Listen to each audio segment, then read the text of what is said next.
Depois ele vai para Friburgo, né, no Rio.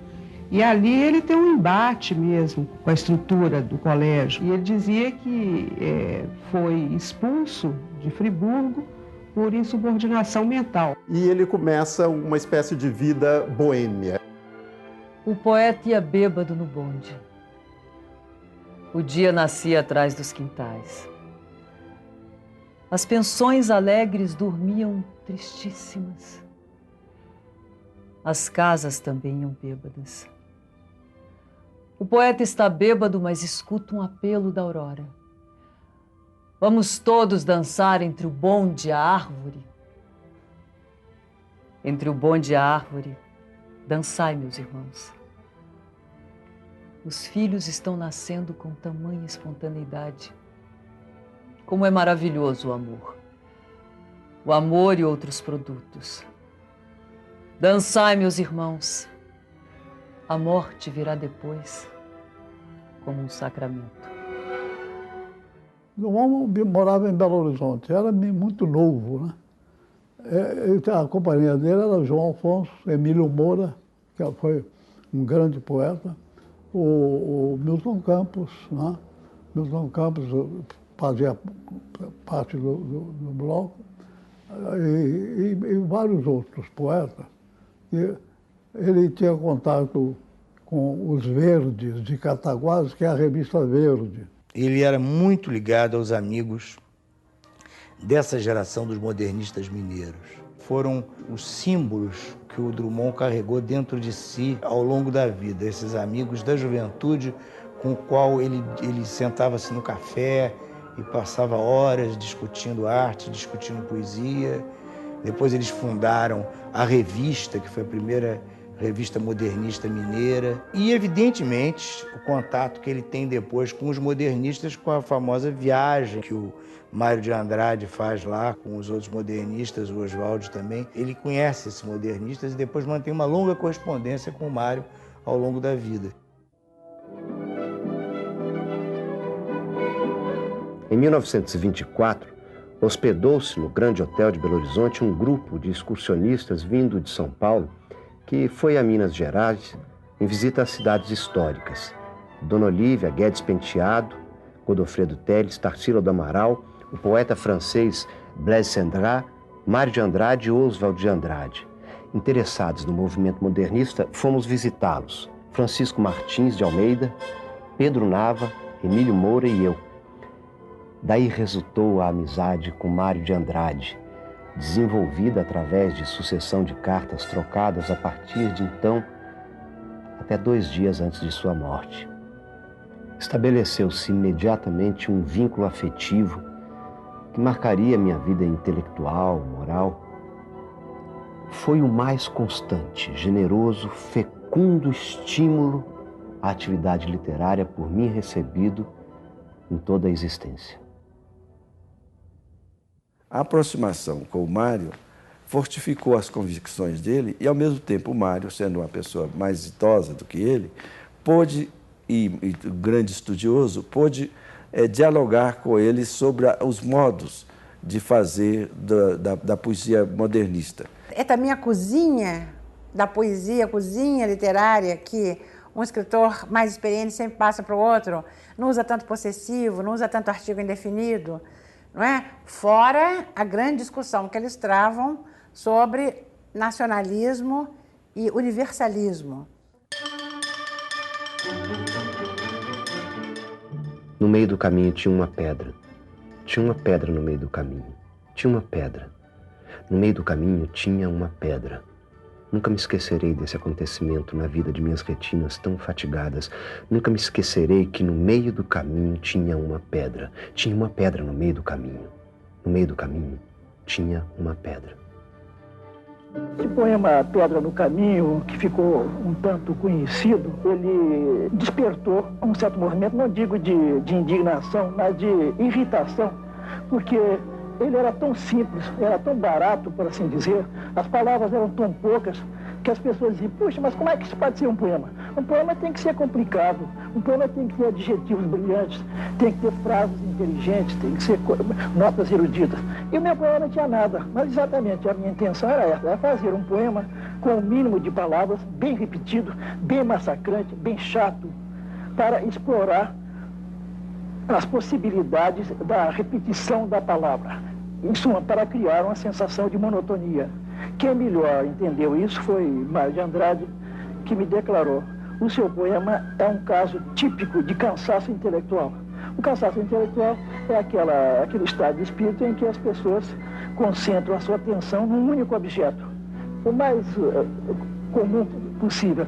E esse objeto fica sendo obsessivo. A partir de 24, ele está constantemente submetendo seus poemas à leitura do próprio Mário de Andrade, à leitura de Manuel Bandeira, de Ribeiro Couto, de Oswaldo de Andrade e de muitos outros. Ele estava sempre muito preocupado com a leitura do outro. E essa leitura do outro acaba sendo de enorme importância no aprimoramento dos seus versos. E são esses versos, portanto, escritos depois da conversão do modernismo e, ao mesmo tempo, depurados e extremamente rigorosos, que aparecem em alguma poesia em 1930. Impossível compor um poema a essa altura da evolução da humanidade. Impossível escrever um poema, uma linha que seja de verdadeira poesia. O último trovador morreu em 1914. Tinha um nome que ninguém se lembra mais. Há máquinas terrivelmente complicadas para as necessidades mais simples. Se quer fumar um charuto, aperte um botão. Paletóis abotoam-se por eletricidade. Amor faz-se pelo sem-fio. Não precisa estômago para a digestão.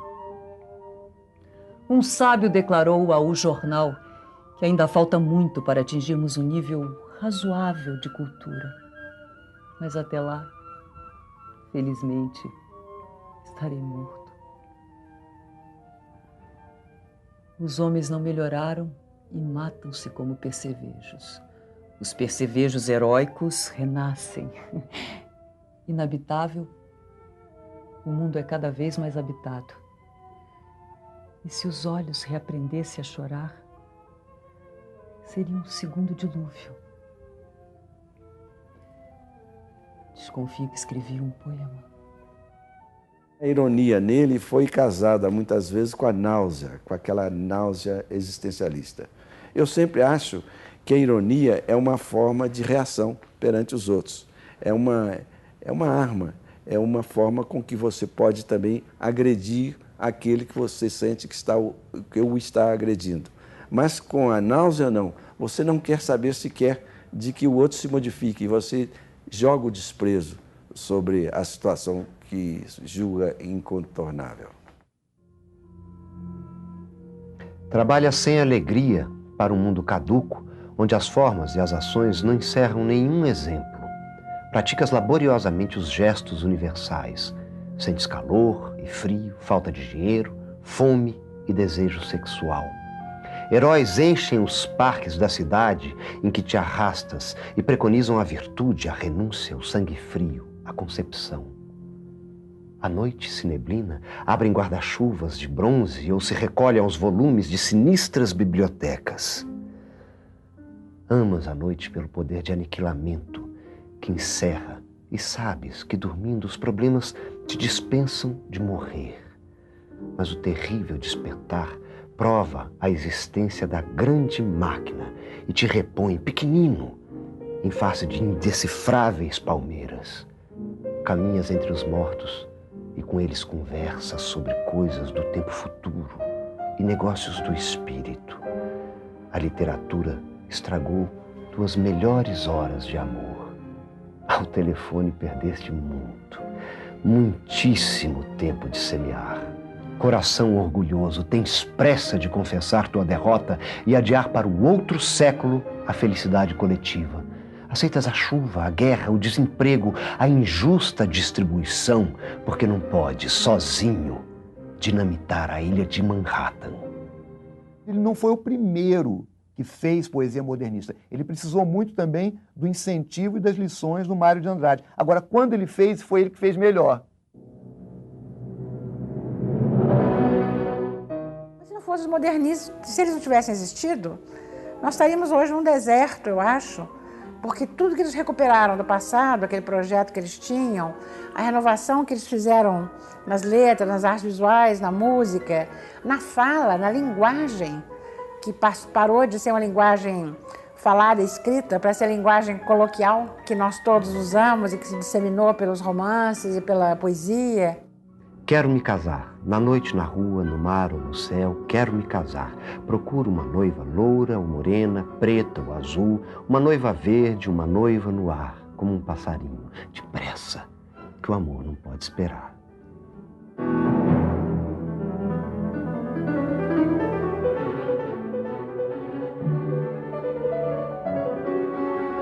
Quando o Drummond se casa, ele está sem emprego e não quer mais depender do dinheiro do pai nem da família. Oi, meu birilo. Oi, meu anjo barroco. Minha tanajura, minha orquestra de câmera. Que bom você me chamar assim, meu pessegueiro da Flórida. Ah, você gosta, minha Caliandra? Ah, eu adoro, meu teleférico iluminado. Ah, eu também gosto muito de ser tudo isso que você me chama. De verdade, meu jacarité de paina. Juro! Meu cavalinho de asa e... Ah, então diz mais, diz! Meu oitavo, 15º pecado capital. Minha janela sob a Acrópole. Meu verso de Rilke. Minha Malvaciara. Meu minueto de Versailles. Mais, agapanto meu, tempestade minha. Minha folia com Varracione de Corelli. Meu isto e aquilo. Enguirlandado. Meu eu anterior a mim. Meus diálogos com Platão e Plotino ao entardecer. Ai, minha úlcera maravilhosa! Ai, que lindo! Meu colar de cavaleiro inglês num retrato de Tiziano. Meu fundo do mar. Você me põe a louca de amar as pedras. Ele volta para Itabira com a mulher dele, Dolores, e lá, imaginando trabalhar nas fazendas. Mas é claro que ele era fazendeiro só do ar. Essa história de fazenda para ele não daria certo. De 1000 datas minerais, com engenhos de socar, de lavras e mais lavras e sesmarias, de bestas e vacas e novilhas, de terras de semeaduras, taurifúgio da comenda, no baú enterrado no poço da memória, restou talvez este pigarro. Então o irmão dele, altivo, consegue um trabalho para ele como professor de geografia num ginásio de Itabira. E o Mário viu, pelas cartas desanimadas, inclusive que o Drummond escrevia, e já propenso à melancolia, né, com o temperamento. Então o Mário começa a escrever cartas imensas de São Paulo para Itabira, dizendo, não, agora você tem obrigação, estou esperando que você me escreva num caderno todas as suas poesias que é para eu poder comentar. Quer dizer, que é uma maneira de estar fazendo que ele se voltasse para a literatura, se voltasse para a vida, né? Então ele escreve esse caderno em que ele põe o título Minha Terra Tem Palmeiras, da onde sairão praticamente todos os poemas do primeiro livro de Drummond, alguma poesia, publicada em 30. Carlos, sossegue. O amor é isso que você está vendo. Hoje beija, amanhã não beija. E depois de amanhã é domingo, e segunda-feira ninguém sabe o que será. Inútil você resistir ou mesmo suicidar-se. Reserve-se para as bodas que ninguém sabe quando virão, se é que virão. O amor, Carlos, você telúrico, a noite passou em você e os recalques se sublimando. O amor no escuro, não, no claro. É sempre triste, meu filho Carlos. Mas não diga nada a ninguém. Ninguém sabe, nem saberá. Brejo das Almas ainda é um livro escrito dentro da mesma preocupação de alguma poesia. Quer dizer, Drummond ainda está em Belo Horizonte, não é? Ele atravessou um período político difícil, ele está amadurecendo politicamente, ele é aliancista por ocasião da Revolução de 1930 e ele é contra o movimento constitucionalista de São Paulo.